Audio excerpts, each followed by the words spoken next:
देव classes special में सभी छात्रों का हार्दिक स्वागत है। बड़ी खुशी की बात है कि आपका कक्षा 10वीं के विज्ञान का दूसरा अनसोल्ड भी आ गया है, जिसमें हम फिजिक्स को पूरी तरह डिस्कस करेंगे, क्योंकि यही एक ऐसा सब्जेक्ट है जो थ्योरेटिकल कम और न्यूमेरिकल ज़्यादा होता है जिसमें, और कहीं ना कहीं परीक्षा में अच्छे स्कोर करने में रुकावट भी बनता है।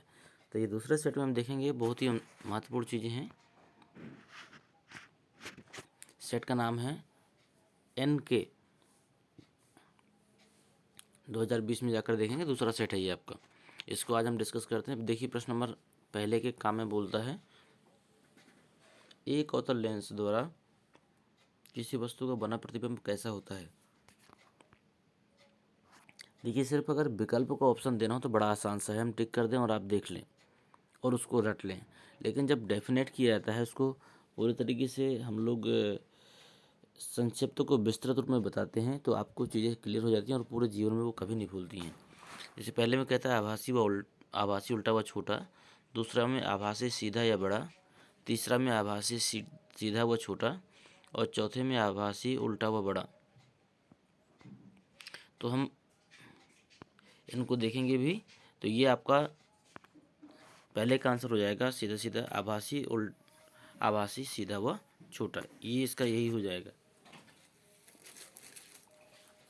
पहले का काम है। एक बार पुनः देख लीजिए, इसमें पहला विकल्प है आपका आभासी उल्टा व छोटा, दूसरा है आभासी छोटा व बड़ा, तीसरा है आभासी सीधा व छोटा, चौथा है आभासी उल्टा व बड़ा। इन चार में से जो आपका विकल्प सही होगा वो आपका सही होगा आभासी सीधा व छोटा, ये आपका है। लेकिन दूसरा प्रश्न आपका हम विस्तार से देखेंगे। दूरदृष्टि दोष के कारण वस्तु का प्रतिबिंब बनता है, कैसा बनता है और कहाँ बनता है, ये देख लेते हैं। तो पहला ऑप्शन है रेटिना पर, दूसरा रेटिना से आगे, तीसरा रेटिना से पीछे, चौथा है नेत्र लेंस पर। तो पहले देखते हैं, ये देखिए मानव नेत्र है आपका, ये जो दिया गया है, यहाँ पर कोई वस्तु रखी है और यहाँ पर जब वस्तु का प्रतिबिंब नेत्र लेंस पर पड़ता है, और यदि ये नेत्र लेंस से होता हुआ रेटिना के पीछे चला जाए, ये देखिए रेटिना के पीछे निकल गया, क्योंकि ये आपकी रेटिना की जगह है, तो ऐसी कंडीशन में दूरदृष्टि दोष होता है। तो हमारा उत्तर तो यहीं पर आ गया, क्योंकि दूरदृष्टि दोष की बात कर रहा है। तो प्रतिबिंब कैसा बन रहा है, रेटिना के पीछे बन रहा है। लेकिन यदि वो रेटिना के आगे बन जाए, जैसे यहाँ से देखिए वस्तु कोई रखी है, यहाँ से इसका लेंस से होते हुए वस्तु का प्रतिबिंब रेटिना से आगे बन जाता है, तो उस कंडीशन में हो जाता है निकट दृष्टि दोष, उस कंडीशन में होता है निकट दृष्टि दोष। इसके अलावा है आपका, यदि रेटिना पर बनता है तो कैसा होता है, वो फिर स्वस्थ नेत्र हो जाता है। तो इसका उत्तर होगा आपका रेटिना से पीछे।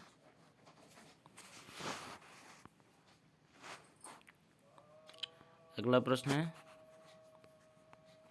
दो चालक तार जिनके पदार्थ की लंबाइयाँ तथा व्यास समान है, इसकी लंबाई भी समान है और इनकी व्यास भी समान है, किसी विद्युत परिपथ में पहले श्रेणी क्रम में और फिर समांतर क्रम में संयोजित किए जाते हैं।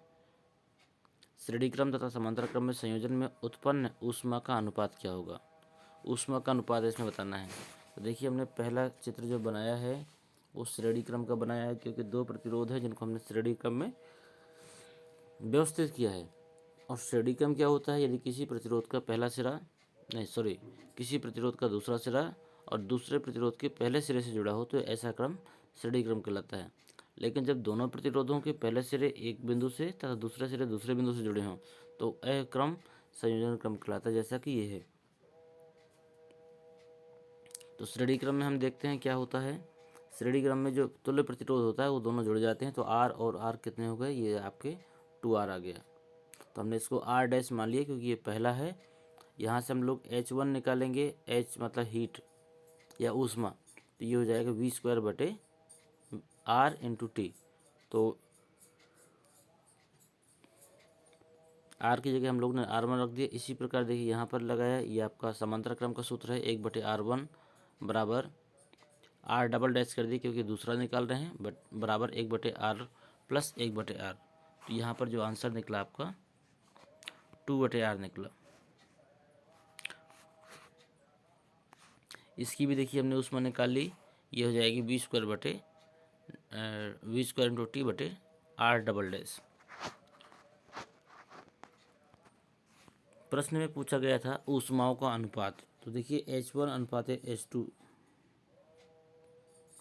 H1 अनुपात है H2 देखिए हमने निकाला। तो H1 की जगह H1 का मान रखा, H2 की जगह नीचे H2 का मान रखा। वी स्क्वायर टी से वी स्क्वायर टी कट गया, बचा आपका आर डैश सबसे ऊपर जाएगा, आर सिंगल डैश नीचे आएगा। यहाँ पर मान रखेंगे तो हमारा आंसर आ जाएगा 1:4। तो ये आपका आसानी से आंसर आ गया और समझ भी आ गया होगा आपको।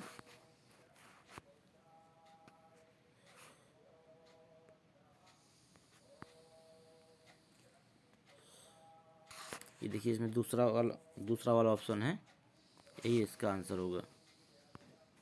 इसके बाद देखिए अगला प्रश्न आया है आपका इसी में बहुविकल्पी के रूप में। कहते हैं बिजली के बल्ब का तंतु यह फिलामेंट बना होता है, किसका बना होता है? पहला ऑप्शन है नाइक्रोम का, दूसरा स्टील का, तीसरा है टिन का, चौथा है टंगस्टन का। तो हो सकता है हमारे कई भाइयों को, कई बच्चों को इसका आंसर मालूम हो, लेकिन इसके अतिरिक्त जो और विकल्प दिए गए हैं हमें उनका भी आंसर पता होना ज़रूरी है, क्योंकि यही कन्फ्यूजन का कारण होता है। कभी कभी हम लोग जल्दबाजी में गलत जगह पर निशान लगा देते हैं। तो सबसे पहले हम देखते हैं नाइक्रोम का। नाइक्रोम का जो तार होता है वो कहाँ यूज होता है? तो इसमें लिखा है नाइक्रोम हीटिंग एलिमेंट बनाने में उपयोगी होता है। मतलब जहाँ पर अधिक मात्रा में हमें ऊष्मा निकालनी हो या ऊष्मा की आवश्यकता होती है, जिससे आपके हीटर की तार हो गई, इसके बाद में वाटर रॉड हो गई, इस तरह की चीज़ों में। अगला है स्टील।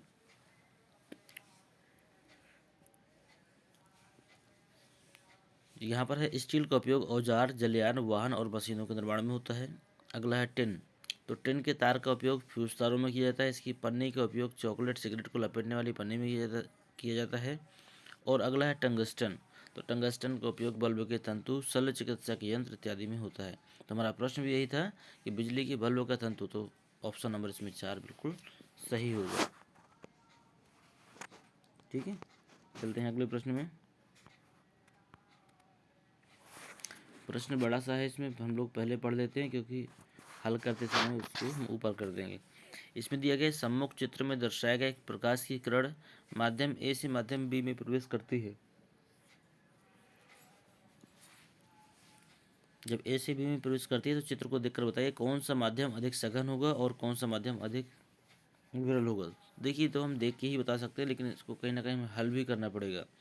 जब भी किरण किसी विरल माध्यम से सघन माध्यम की ओर आती है, विरल से सघन की ओर आती है, तो अभिलंब की ओर झुक जाती है। और जब सघन से विरल की ओर जाती है, सघन से विरल की ओर, तो ये थोड़ा सा मिस्टेक लिखा हुआ है इसमें। सघन से विरल की ओर होती है तो अभिलंब से थोड़ा सा दूर हट जाती है। तो यहाँ हम सुधार कर, अभिलंब की ओर नहीं है, दूर दूर मुड़ जाती है। ठीक है, तो ये हमारी जो किरण होगी ये हमारी अभिलंब से दूर हट रही है। तो इसका मतलब ये कैसी होगी? पहला माध्यम सघन होगा, दूसरा हमारा विरल होगा। लेकिन हम इसे हल करके देखते हैं कैसे हल होगा ये, तभी हम उत्तर बताएंगे इसका। ये देखिए, हम जब भी हमें अपवर्तनांक का प्रश्न हल करना होता है तो हम किरण और अभिलंब के बीच के कोणों को लेते हैं। तो ऊपर देखिए इसमें कितना दिया गया है, 60 अंश दिया गया था। तो यदि हम पूरा 90 मान लें तो ये कोण कितना हो जाएगा, 30। और यहाँ 45 दिया हुआ था, तो ये भी कितना हो जाएगा, 45, क्योंकि हम अभिलंब की तरफ वाला कोण देते हैं। तो सूत्र इसका होता है अपवर्तनांक का म्यू ए साइन आई बराबर म्यू बी साइन आर। तो म्यू ए साइन 30 क्योंकि आई का मान 30 है, म्यू बी साइन 45 क्योंकि आपका आर का मान कितना है, 45 है। तो mu A upon mu B equal to, ये आपका अपवर्तनांक है। यहाँ पर N A into N B भी कर सकते हैं, म्यू की जगह एन का उपयोग भी कर सकते हैं। ये हो गया साइन 45 और ये हमारा पहुंच जाएगा नीचे, तो ये जाएगा sin 30। इसको हम ऐसे भी लिख सकते हैं, म्यू ए म्यू बी, या 1NB भी लिख सकते हैं।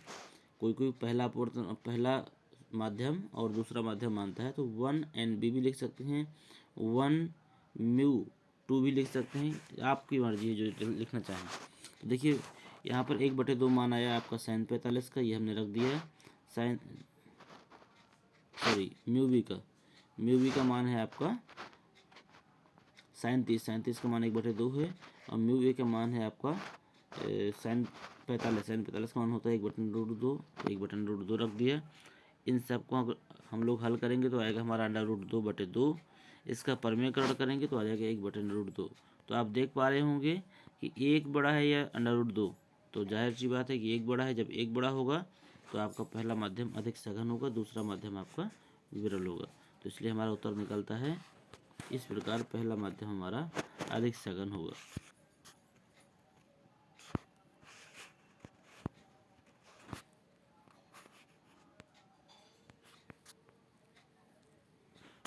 चलते हैं अगले प्रश्न की ओर। ये देखिए प्रश्न, इसमें पढ़ लेते हैं पहले। इसमें कहता है निकट दृष्टि दोष से पीड़ित व्यक्ति का दूरबिंदु नेत्र के ठीक सामने 80 सेंटीमीटर की दूरी पर है।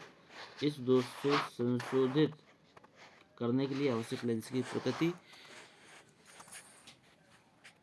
तथा क्षमता क्या होगी। तो स्वस्थ नेत्र के लिए दूरबिंदु कितना होता है? स्वस्थ नेत्र के लिए दूरबिंदु होता है अनंत।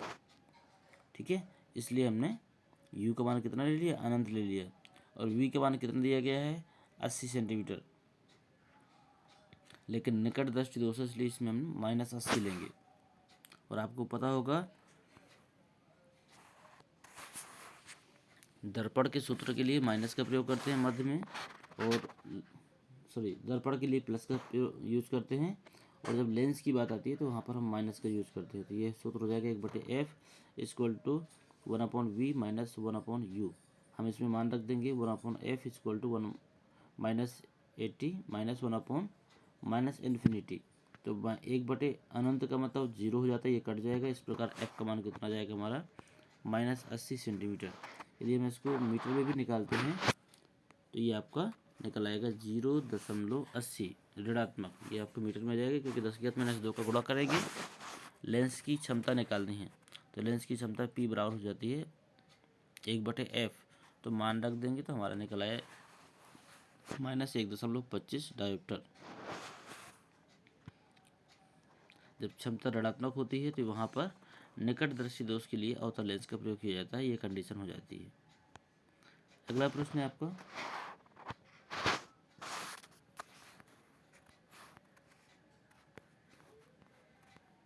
तारे क्यों टिमटिमाते हैं?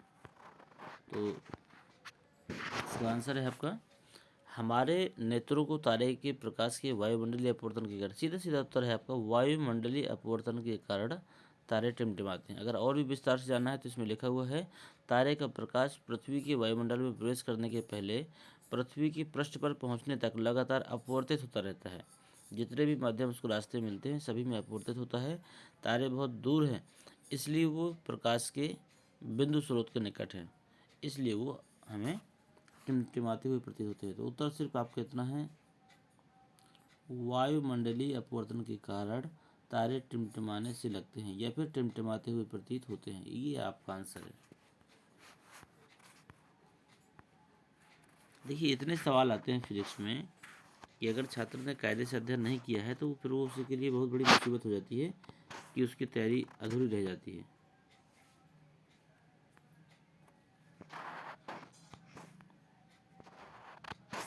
तीसरे के काम में दिया गया है 15 सेंटीमीटर फोकस दूरी वाले अवतल दर्पण के सामने 30 सेंटीमीटर की दूरी पर 2 सेंटीमीटर लंबी एक वस्तु रखी है। बनने वाले प्रतिबिंब की स्थिति, प्रकृति व आकार ज्ञात कीजिए।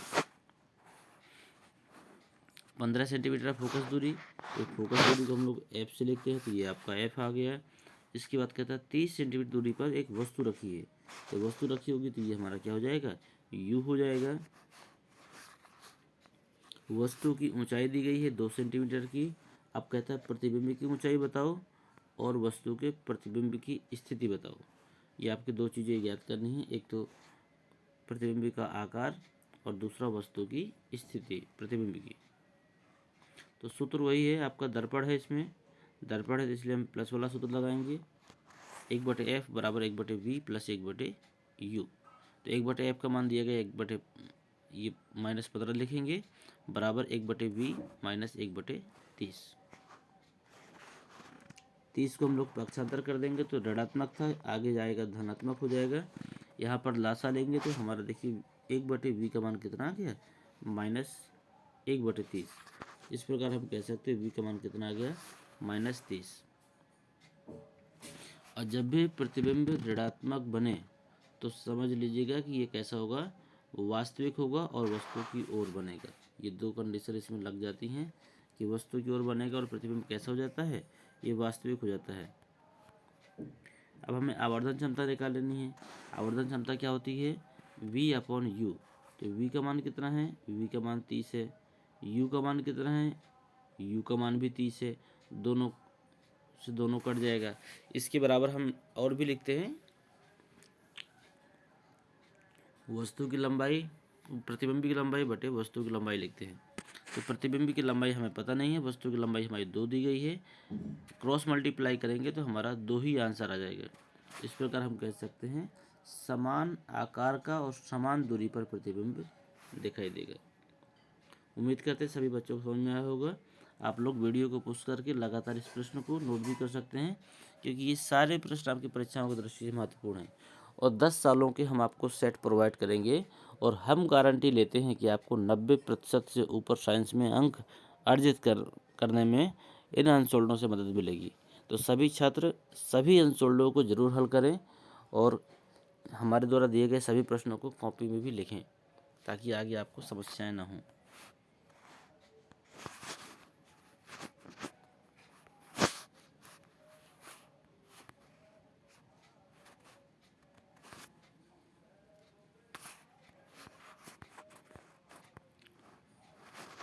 देखिए अगला प्रश्न है आपका, वर्ण विक्षेपण से आपका क्या तात्पर्य है, सूर्य के प्रकाश स्पेक्ट्रम में विभिन्न वर्ण क्यों प्राप्त होते हैं। यह एक अच्छा प्रश्न है, बहुत बार पूछा भी गया है। तो देखिए मैं इसको बताता हूँ इसमें से चित्र के माध्यम से।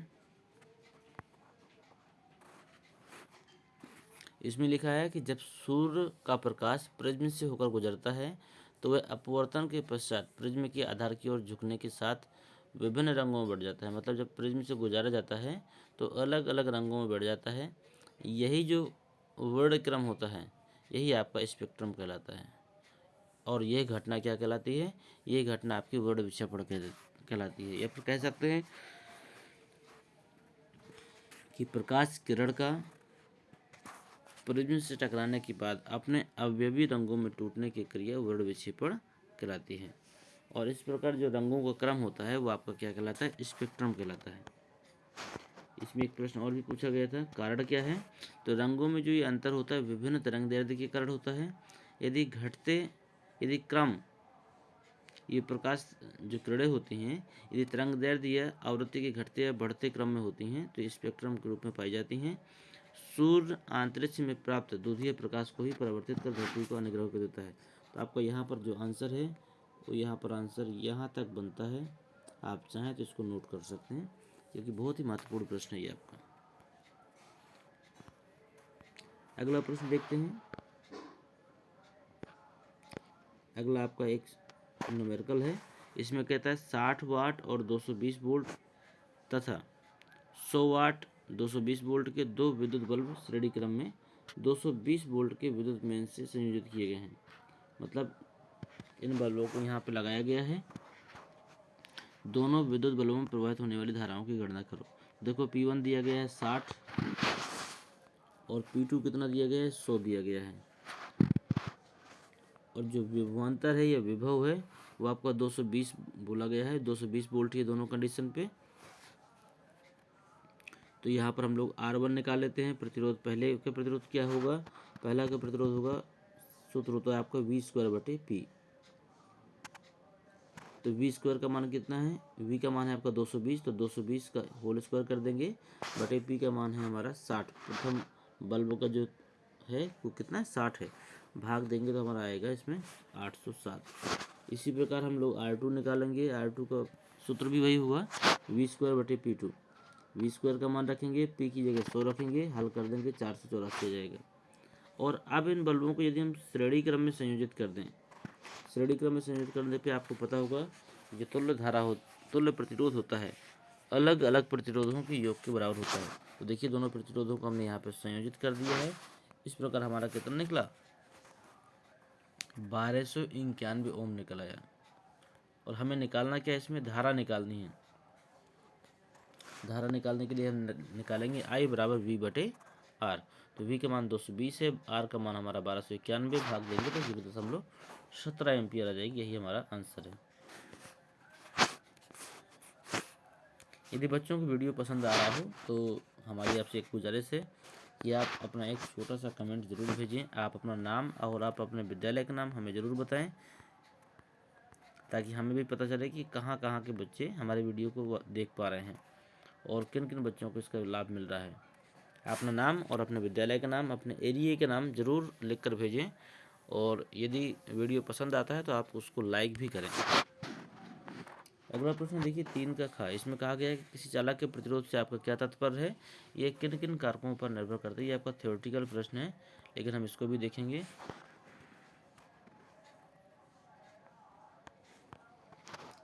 देखिए ये है चालक का प्रतिरोध। इसमें देखिए ये परिभाषा है इसकी, चालक का वह गुण जिसके कारण वह उसमें प्रवाहित होने वाली विद्युत धारा का विरोध करता है, क्या कहलाता है, प्रतिरोध कहलाता है। ये तो परिभाषा हो गई, लेकिन हमें इसको और विस्तार से देखना है। तो देखिए धातु में इलेक्ट्रॉन विचरण से ही धारा बहती है। गतिशील इलेक्ट्रॉन एक दूसरे से तथा धातु चालक में उपस्थित धनात्मक आयनों से टकराते हैं।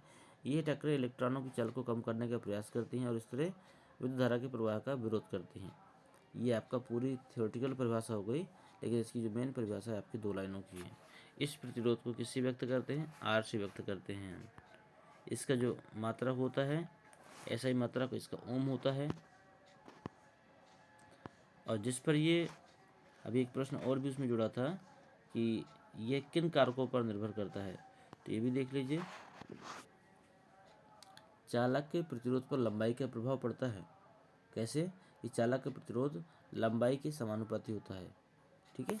दूसरा है क्षेत्रफल का प्रभाव पड़ता है। कैसे पड़ता है, क्योंकि चालक का प्रतिरोध उसके अनुप्रस्थ काट के क्षेत्रफल के व्युत्क्रमानुपाती होता है। और तीसरा प्रभाव इस पर पड़ता है आपका ताप का।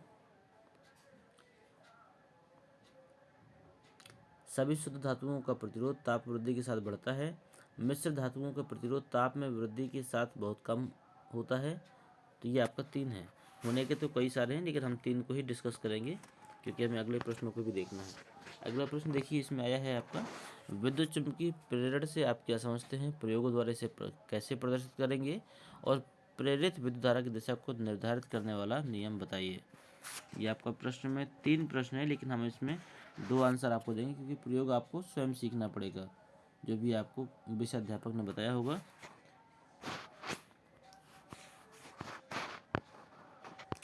इसमें देखिए पहले हम समझते हैं वैद्युत चुम्बकीय प्रेरण क्या है। तो किसी चालक को किसी परिवर्तित चुंबकीय क्षेत्र में रखने पर चालक के सिरों में के बीच जो विद्युत वाहक बल उत्पन्न होने की जो घटना होती है वही आपकी चुंबकीय प्रेरण कहलाती है। ठीक है। और फैराडे ने 1831 में चुंबकीय प्रेरण की खोज की थी। ये आपकी चुंबकीय प्रेरण की परिभाषा है। इसके बाद में इसका नियम भी देख लेते हैं।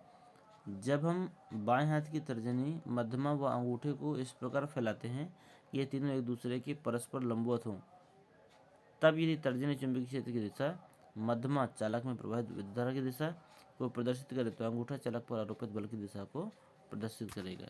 ये आपका इसमें नियम हो गया जो पूछा गया था। देखिए मैं फिर से प्रश्न दिखा देता हूँ। ये आपका पहला प्रश्न ऊपर हो गया जो हमने बता दिया है। दूसरा प्रश्न हमने नियम भी बता दिया आपको। ये 2 चीज़ें हो गई इसमें। और महत्वपूर्ण प्रश्न भी, ये अंतिम प्रश्न है लेकिन ये 7 नंबर का है, तो सभी बच्चे बहुत ध्यान से देखें क्योंकि ये प्रश्न आपका बहुत महत्वपूर्ण भी है। जो पूछा गया है। सवाल है छोटा सा है, लेकिन इसमें थोड़ा सा एरर दिया गया है अनसोल्ड में। मैं आपको बता देता हूँ, यहाँ पर कोई संख्या नहीं दी गई, यहाँ पर कोई संख्या नहीं दी गई है। यदि कोई संख्या ना दी गई हो तो आपको सिर्फ इतना सवाल ही हल करना है, इतना वाला। और अगर दी गई हो तो आपको पूरा हल करना है। तो हम तो वो आपसे बोलेंगे आपको पूरा हल करना है, क्योंकि सवाल में एरर है, अनसोल्ड में ये गलतियाँ आई हैं।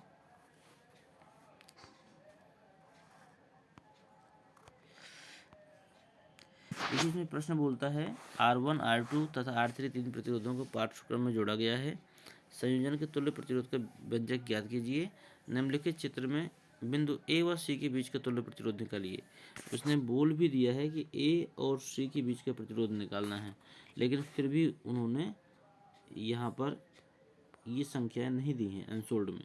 तो नहीं दी हैं तो आप लोग लगा लीजिएगा। अब हम देखते हैं हल करने का तरीका। जैसा कि आप जानते हैं कि यदि किसी प्रतिरोध का एक सिरा दूसरे प्रतिरोध का पहला सिरा और अन्य प्रतिरोधों के पहले सिरे किसी एक बिंदु से जुड़े हों, देखिए किसी एक बिंदु मतलब बी से जुड़े हैं और उनके सबके दूसरे सिरे बिंदु सी से जुड़े हों, तो ऐसा क्रम कैसा होता है? समांतर क्रम होता है। और समांतर क्रम में हम क्या करते हैं? सभी प्रतिरोधों का विरुद्ध क्रम बनाकर जोड़ देते हैं। तो देखिए हमने क्या किया, 1/BC equal to 1/2 plus 1/6 plus 1/6। इसको हल करेंगे तो हमारा आएगा 5/6 आएगा। और RBC निकालेंगे, मतलब इसको क्रॉस मल्टीप्लाई करके हल करेंगे तो ये हमारा आ जाएगा 1.2 ओम। अब आप भी जानते हैं ये पूरा प्रतिरोध हल कर लिया तो इसका तुल्य प्रतिरोध हम रख सकते हैं, हमें चित्र की आवश्यकता नहीं है। अब आप तीनों का संयोजन देखिए, तो ये तीनों का संयोजन जो है ये और ये तीनों आपके हो गए श्रेणी क्रम में, क्योंकि ये एक प्रतिरोध का दूसरा सिरा दूसरे प्रतिरोध के पहले सिरे के साथ जुड़ा हुआ है। इसी प्रकार ये क्रम आगे बढ़े तो ये क्रम आपका कहलाता है श्रेणी क्रम संयोजन। और श्रेणी क्रम संयोजन में आप भी जानते हैं कि सभी प्रतिरोधों के मानों को आपस में जोड़ दिया जाता है, यही हमारा आंसर होता है। तो 2 और 3.5 और 1.2 ये सब मिला के हो जाएगा 6.7। तो ये रहा आपका दूसरा अनसोल्ड पूरी तरह कंप्लीट। हमें बहुत खुशी हो रही है कि हम आपकी सफलता के कहीं ना कहीं साथ खड़े हैं। हम आपके लिए बराबर प्रयास कर रहे हैं और सभी बच्चे इसका बेनिफिट ले पा रहे हैं। जिन चीज़ों को आप पाने के लिए एक मोटा पैसा खर्च करते हैं कोचिंग इंस्टीट्यूटों में जाकर, इसके बाद भी आपको वो चीज़ें नहीं मिल पा रही हैं। पढ़ाई तो साल भर होती है, लेकिन इसके बाद में ये सब चीज़ें छोड़ दी जाती हैं, क्योंकि या तो समय नहीं होता है या तो फिर इनमें कुछ ना कुछ समस्याएं क्रिएट होती हैं या फिर कोई कुछ और भी दिक्कतें हो सकती हैं। तो अनसोल्ड आपके पूरी तरह से कंप्लीट नहीं हो पाते हैं। आप कितने भी पढ़ाई कर लो, यदि आपने 8 से 10 सालों के अनसोल्ड को तैयार नहीं किया तो आप परीक्षाओं में अच्छे अंक नहीं अर्जित कर सकते हैं। तो ये सब चीज़ें हम आपकी करवा रहे हैं, वो भी बिल्कुल निःशुल्क। लेकिन आपसे एक रिक्वेस्ट है कि आप सभी बच्चे वीडियो को लाइक ज़रूर करें। और हम चाहते हैं कि हम उन बच्चों से भी मिलें या हम उन बच्चों से को भी देखें अपने इस वीडियो में जो किसी अन्य विद्यालय के हैं। तो आप अपने नाम, अपने विद्यालय का नाम, अपने एरिया का नाम, ये सब चीज़ ज़रूर डालेंगे ताकि हमारा भी परिचय आपसे हो। और हो सके तो आप मोबाइल नंबर भी भेजिए ताकि हम आपको PDF दे सकें। जितने भी वीडियो हम बना रहे हैं इसके सारे नोट्स आपके टेलीग्राम में हम लोग भेज रहे हैं। तो जितने भी बच्चे चाहते हैं कि हमें इनके नोट्स भी चाहिए, वो हमारे टेलीग्राम ग्रुप से जुड़ सकते हैं। टेलीग्राम ग्रुप का जो भी लिंक है वो हमने डिस्क्रिप्शन बॉक्स में दे दी है, उससे जुड़ के आप इनके नोट्स भी प्राप्त कर सकते हैं। धन्यवाद।